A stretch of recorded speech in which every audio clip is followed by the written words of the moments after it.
Passamos a apresentar os 4 Evangelhos, Revelação da Revelação, Jean Baptiste Rustin.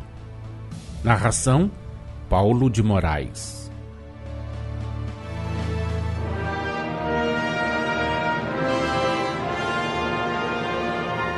Evangelho de Jesus, segundo João, capítulo 12.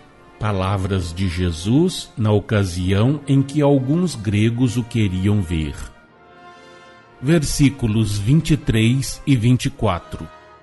Respondeu-lhes Jesus: É chegada a hora de ser glorificado o Filho do Homem. Em verdade vos digo, se o grão de trigo caindo na terra não morrer, fica ele só. Mas se morrer, produz muito fruto. Jesus, com isso, aludia ao sacrifício do Gólgota, cujo momento vinha próximo, e aos frutos que daria por efeito da sua missão terrena, congregando todos os homens, então e de futuro, e principalmente nos tempos da Era Nova que agora se inicia, judeus e gentios, sob a bandeira que tem por legenda amor e caridade, mediante a prática da moral pura que ele pregou e que pelos seus ensinamentos e exemplos personificou. Aludia à necessidade da sua morte aparente, mas que os homens considerariam real como meio e condição de progresso da humanidade terrena, que tinha de ser, pelo reinado da letra, preparada e conduzida à nova revelação, que é a aurora do advento do Espírito. Nada existe no universo sem uma causa primária. A semente produz o fruto, mas para isso tem que sofrer as transformações necessárias. Igualmente, o sacrifício de Jesus não podia dar frutos senão depois que se houvesse consumado. Então, e até aos tempos da revelação atual, que teria sido exemplo da sua vida para o homem se o sacrifício o não completasse?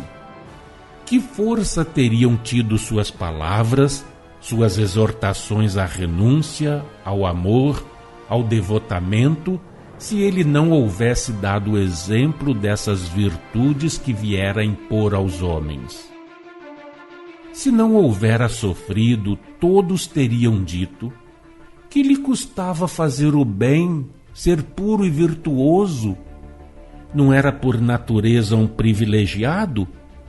Não era por sua essência superior a todos os demais?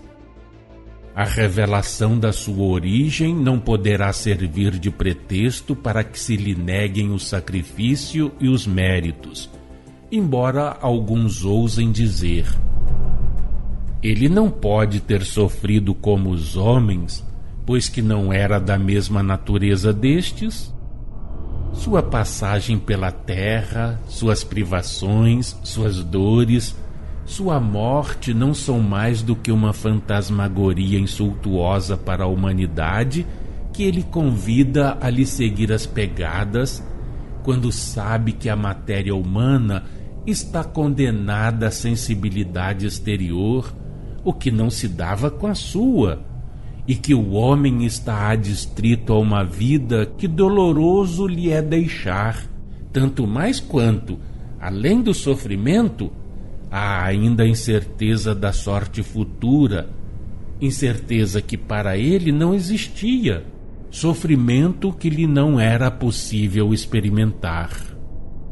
Jesus não pode ter sofrido. Que sabeis a esse respeito, ó homens que não compreendeis, nem admitis senão o que afeta a vossa matéria, que tendes por insignificantes os sofrimentos morais, não obstante alguns de vós os terem rudemente suportado, e que não percebeis até que ponto excedem aos sofrimentos físicos. Ó vós que recusais valor ao sacrifício de Jesus, por não se achar ele revestido de um corpo de carne, perecível como os vossos, abri os vossos próprios corações e perscrutai com sinceridade o fundo de vossas almas. Que preferiríeis? Suportar a tortura do corpo ou suportar o desespero de testemunhar a ingratidão, a negrura da alma, o crime naqueles a quem mais amor tendes do que a vós mesmos? Vós todos, que não vos encontrais dominados pelo egoísmo, pais, mães, filhos, criaturas humanitárias que considerais todos os homens como vossos irmãos bem-amados, quais não são os vossos sofrimentos quando vedes aqueles a quem fizestes objeto do vosso mais terno amor vos repelirem com desprezo e vos atirarem pedras? Jesus não pode ter sofrido como os outros homens, porque não era da natureza destes. Não, a sua natureza não era idêntica dos outros homens, e por isso ele não sofreu da maneira por que sofrem os habitantes materiais do vosso planeta inferior. Entretanto, por serem de outra ordem, seus sofrimentos não terão sido superiores aos da humanidade terrena. Seu corpo fluídico, de natureza perispirítica, tangível e visível para os homens, não era suscetível de experimentar a dor material, porque efetivamente as sensações que recebia nenhuma relação tinham com a impressão dolorosa que causam a amputação de um membro, a contusão numa parte qualquer do corpo humano. Era, porém, suscetível de receber impressões exteriores que repercutiam no moral com violência para vós inaudita. Eis porque vos dizemos que Jesus, vítima voluntária do amor que consagra aos seus protegidos, os homens da terra, se bem não sofresse do ponto de vista carnal, sofreu violentamente.